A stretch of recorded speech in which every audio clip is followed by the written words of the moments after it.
As we continue talking about the self from the sociological perspective, today our lesson is about the social identity theory.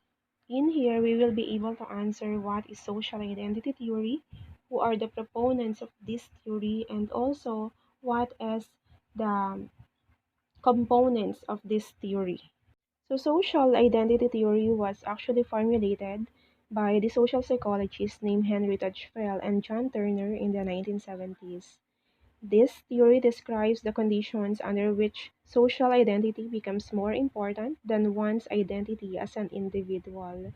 So, in here, we will see that um, society or the environment we are in are actually included in the development of oneself. This theory also specifies the ways in which social identity can influence intergroup behavior. And now, what do we mean by social identity? When you hear the word social identity, so it is the part of the self that is defined by one's group memberships. This has been defined as the person's sense of who he is according to his membership to a certain group. So we have what we call the organization, clubs, and even peer group. And in this theory, group membership is an important source of pride and self esteem. Why? Because it gives a sense of social identity, which is a sense of belongingness to the social world. So they feel that they are belong in that group or in a certain group. This theory also talks about the social groups, and these were actually divided into two groups. The first one is what we call the in group, and the second one is what we call the out group. So, what do we mean by these two? So, in an in group, this is actually an esteemed social group commanding a member's loyalty, and it is a group to which a person belongs. So, loyalty in this group is actually important and they feel that they are really belong in this group. While in an out group, this is a scorned social group to which one feels competition or opposition. And this theory states that the in group will discriminate against the out group to enhance its self image. So take note, discriminate against the out group. A person has an inherent feeling of enhancing the status of the group. So, for example, in upholding the claim that Filipinos are the most hospitable people in the world, Filipinos increase their self image by interacting with other Filipinos, or this is what we call the in group, and by discriminating and holding prejudice against the out group or those people who are not Filipinos. Another examples are the students. So we can identify who are those students who are actually excelling in their academics and those who are not, those who are good in dancing and those who are not, those who are actually artistic and those who are not that good when it comes to arts. Here in ELJ, we have different organizations or we have different groups wherein you can choose what organization you would like to join in. Like for example, if you are good in singing, you are good in dancing, or if you are good in acting, you may choose or you may join the Tiara Club or the Tiara organization. Why? Because this organization is actually consists of group of students wherein they are the one who are performing during the activity here in school. They can express themselves through singing, through dancing, and even through acting. And by joining that group, of course, you will be able to express yourself also, and you may showcase your talent. You may feel also that you are belong in that group because you are doing what they are also doing. And they might help you see or they might help you boost your self confidence and your self esteem. But on the other hand, those students who are not good in singing, who are not good in dancing, or who are not good in acting, will surely not join that club. In accordance to this, social identity theory also specifies three mental processes individuals go through to make in-group or the out-group classifications. So what are the three mental processes? The first one is the social categorization. The second one is the social identification, and the last one is the social comparison. What do we mean by social categorization? What do we mean by social identification? And what do we mean by social comparison? First, we will be talking about the social categorization. This is actually the process by which we organize individuals into social groups in order to understand our social world.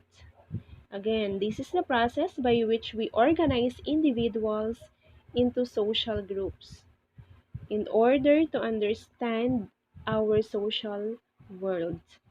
This process enables us to define people, including ourselves. So, in here, we are not only talking about the people around us, but we will be talking also about ourselves. This process, again, enables us to define people, including ourselves, on the basis of the groups to which we belong.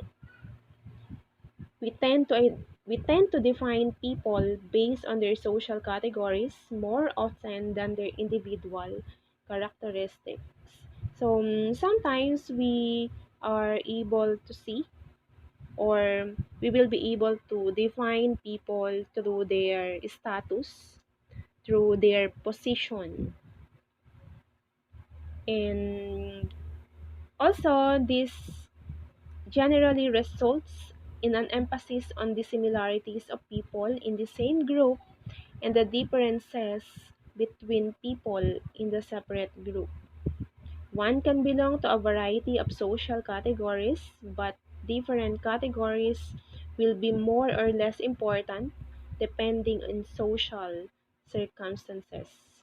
Again, one can belong to a variety of social categories, but different categories will be more or less important depending on social circumstances.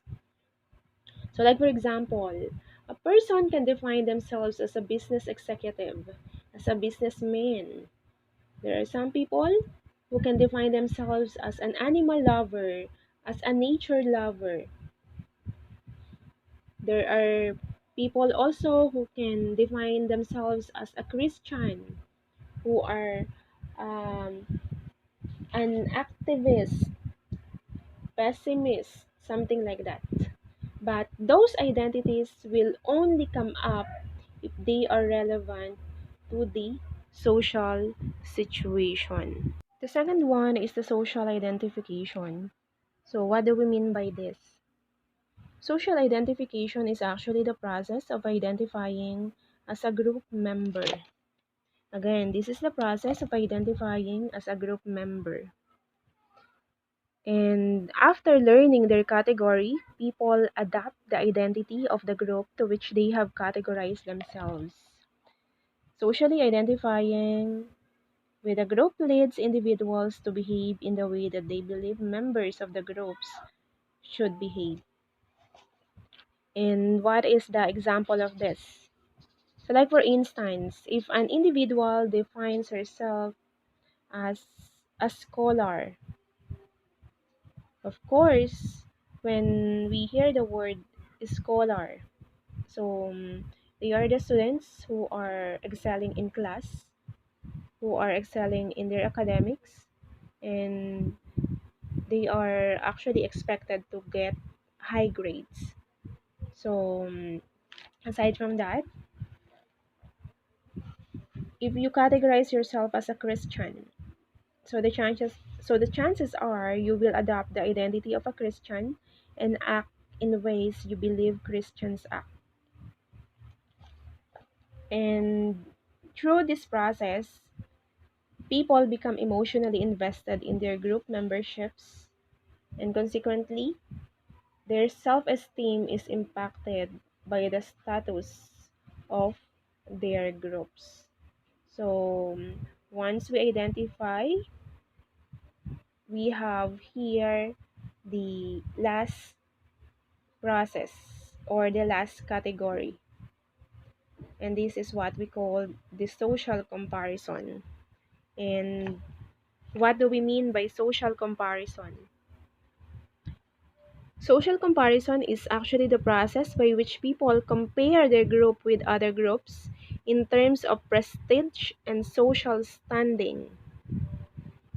In order to maintain self-esteem, one must perceive his or her in-group as having a higher social standing than an out-group.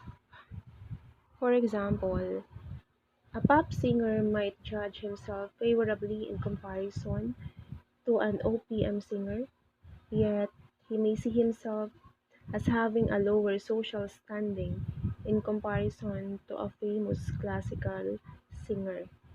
So, it is important to remember that an in-group member won't compare themselves with just any out-group.